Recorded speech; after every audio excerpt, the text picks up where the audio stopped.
Compared to traditional hybrid powertrains, e-Power combines a very high-tech, very advanced petrol engine with batteries and a large electric motor to deliver a really unique electric driving experience. But the key uniqueness is that wheels are only ever driven by the electric motor. So this delivers a really smooth, responsive EV-like acceleration without the need to ever plug in the vehicle. The great thing is e-Power will feel like an EV to drive, so customers who choose to be more eco-conscious can do so without compromising on driving pleasure. We have the 1.5 litre 3-cylinder variable compression ratio turbocharged engine that generates electricity. That electricity moves to an inverter, and then the brain of the vehicle will decide where that electricity goes from there. So the inverter can send it as DC current to the battery, or it can send it as AC current to the drive mode to drive the wheels, or both at the same time.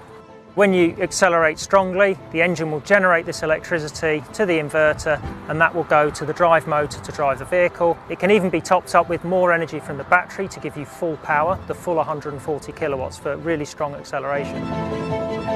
Now, we have this large electric motor driving the wheels, and there's another benefit from having this large electric motor, and that's regeneration.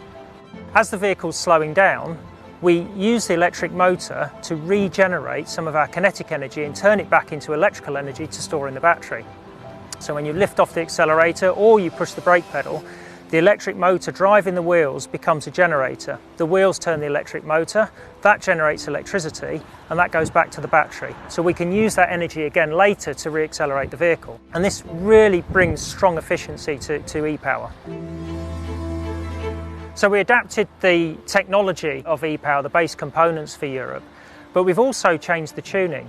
So we know from our experience in Europe that customers don't like a disconnected feel to the engine RPM versus the vehicle speeds. And if you evaluate traditional hybrid vehicles with a CVT-based powertrain, you really have a disconnection between the engine RPM and the vehicle acceleration and the vehicle speed. So we've adapted something new and unique for e-Power for Europe called Linear Tune. Now this manages the engine RPM to match better the vehicle speed. If you accelerate hard from a low vehicle speed, the engine won't race up to around 6,000 RPM that you may see on other vehicles. It will actually be suppressed to low down, and it will start around 1,500 RPM, and the engine revs will gradually increase as the vehicle speed increases, giving you a more connected feel to your acceleration. Just like all of Nissan's electric vehicles, e-Power will come equipped with e-pedal. So e-pedal is a regenerative braking system that offers a significant amount of deceleration when the driver lifts off the accelerator pedal. And this means you can drive around town and slow the vehicle down and accelerate the vehicle just using the accelerator pedal for a really relaxed and seamless driving operation.